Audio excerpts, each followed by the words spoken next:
ನೀವು ಒಬ್ಬರಲ್ಲ ಎರಡು ವ್ಯಕ್ತಿ ಇರೋದು. ನೀವು ಅನ್ಕೋತೀರಾ ಬೆಳಿಗ್ಗೆ ಬೇಗ ಎದ್ದೇಳ್ಬೇಕು ಅಂತ, ಆದ್ರೆ ಎರಡನೇ ವ್ಯಕ್ತಿ ಹೇಳ್ತಾನೆ ಇವತ್ತಿಲ್ಲ ನಾಳೆ ಎದ್ದೇಳೋಣ ಅಂತಾನೆ. ನೀವು ಓದ್ಬೇಕು ಅನ್ಕೋತೀರಾ, ಆದ್ರೆ ಎರಡನೇ ವ್ಯಕ್ತಿ ಹೇಳ್ತಾನೆ ಇವಾಗಿರ್ಲಿ ಸ್ವಲ್ಪ ಸಮಯ ಆದ್ಮೇಲೆ ಓದೋಣ ಅಂತಾನೆ. ನೀವು ಅನ್ಕೋತೀರಾ ರೀಲ್ಸ್, ಐಟಿ ಶಾರ್ಟ್ಸ್ ಮತ್ತೆ ಸೋಷಿಯಲ್ ಮೀಡಿಯಾದಲ್ಲಿ ಟೈಮ್ ವೇಸ್ಟ್ ಮಾಡಬಾರ್ದು ಅನ್ಕೋತೀರಾ, ಆದ್ರೆ ಎರಡನೇ ವ್ಯಕ್ತಿ ಹೇಳ್ತಾನೆ ಇವಾಗಿರ್ಲಿ ನಾಳೆಯಿಂದ ಪಕ್ಕ ಸೋಷಿಯಲ್ ಮೀಡಿಯಾ ಯೂಸ್ ಮಾಡೋದು ಬೇಡ ಅಂತಾನೆ. ಅಷ್ಟೇ ಅಲ್ಲ, ಈ ವಿಡಿಯೋ ಜೊತೆಗೂ ಅದೇ ತರ ಆಗ್ತಾ ಇದೆ. ಒಬ್ಬ ಹೇಳ್ತಾ ಇದ್ದಾನೆ ಈ ವಿಡಿಯೋ ಪೂರ್ತಿ ನೋಡು ಅಂತ ಇದ್ದಾನೆ, ಆದ್ರೆ ಇನ್ನೊಬ್ಬ ಹೇಳ್ತಾ ಇದ್ದಾನೆ ನೀನು ಬಿಂದಾಸ್ ಆಗಿ ಸ್ಕ್ರೋಲ್ ಮಾಡು ಅಂತ ಇದ್ದಾನೆ.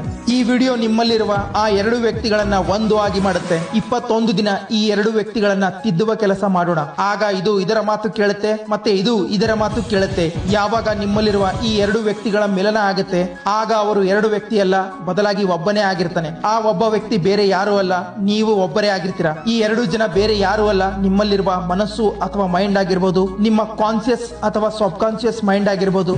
ಕೇವಲ 21 ದಿನ ಯಾಕೆ ಅಂದ್ರೆ, ನೀವು ಇದನ್ನಂತೂ ಕೇಳಿರಬಹುದು, ಯಾವುದೇ ಒಂದು ಹ್ಯಾಬಿಟ್ ಅನ್ನ ನಾವು ಅನುಸರಿಸಲು ಅಥವಾ ನಮ್ಮಲ್ಲಿ ಡೆವಲಪ್ ಮಾಡಿಕೊಳ್ಳಲು 21 ದಿನ ಬೇಕಾಗುತ್ತೆ ಅಂತ. ಕೆಲವೊಂದಷ್ಟು ಜನ ಇದನ್ನ ನಿಜವಾದ ಥಿಯರಿ ಇಲ್ಲ ಅಂತಾರೆ, ಆದ್ರೆ ಡಾಕ್ಟರ್ ಮ್ಯಾಕ್ಸ್ವೆಲ್ ಮಾಲ್ಟ್ಸ್ 1960ರಲ್ಲಿ ಬರೆದ ತಮ್ಮ ಪುಸ್ತಕ ಸೈಕೋ ಸೈಬರ್ನೆಟಿಕ್ ನಲ್ಲಿ ಅವರು ತುಂಬಾ ರಿಸರ್ಚ್ ಮಾಡಿ ಈ ಸಿದ್ಧಾಂತವನ್ನು ಹೇಳಿದ್ರು. ಮನುಷ್ಯನಿಗೆ ಯಾವುದೇ ಒಂದು ಹ್ಯಾಬಿಟ್ ಅನ್ನ ಅನುಸರಿಸಲು ಅಥವಾ ಕಲಿಯಲು 21 ದಿನ ಬೇಕಾಗುತ್ತೆ ಅಂತ.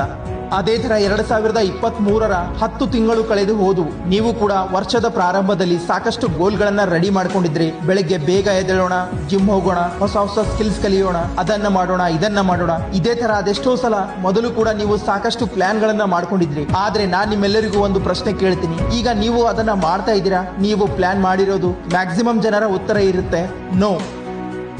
ಯಾಕಂದ್ರೆ ಇದನ್ನು ಮಾಡಲು ಬೇಕಾಗಿರುವ ಡಿಸಿಪ್ಲಿನ್, ಫೋಕಸ್, ಕನ್ಸಿಸ್ಟೆನ್ಸಿ ಈ ಡಿಸ್ಟ್ರಾಕ್ಷನ್ ತುಂಬಿರುವ ಜಗತ್ತಿನಲ್ಲಿ ಸಿಗೋದು ಇಂಪಾಸಿಬಲ್ ಆಗಿದೆ. ಅದೇ ತರ ಈಗ ತುಂಬಾ ಜನರ ಜೀವನ ಸರಿಯಾಗಿ ನಡೀತಾ ಇಲ್ಲ. ಅದು ಹೆಲ್ತ್ ವೈಸ್ ಆಗಿರ್ಬೋದು ಅಥವಾ ವೆಲ್ತ್ ವೈಸ್ ಆಗಿರ್ಬೋದು, ಮತ್ತೆ ಏನೂ ಕೂಡ ಸರಿಯಾಗಿ ನಡೀತಾ ಇಲ್ಲ ಜೀವನದಲ್ಲಿ ಅಂತಾನೂ ಅನಿಸ್ತಾ ಇರಬಹುದು.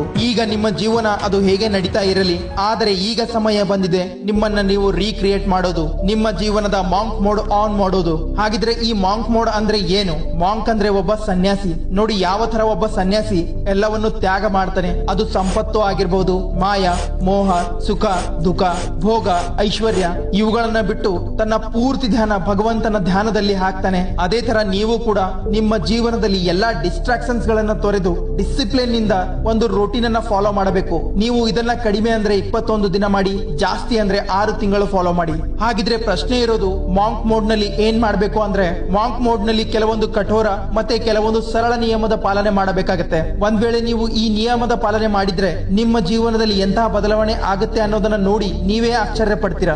ಹಾಗಿದ್ರೆ ತಿಳಿಯೋಣ ಮಾಂಕ್ ಮೋಡ್ ನಲ್ಲಿ ಯಾವ ರೂಟೀನ್ ಫಾಲೋ ಮಾಡಬೇಕು ಅನ್ನೋದನ್ನ. ನೋಡಿ, ರೂಟೀನ್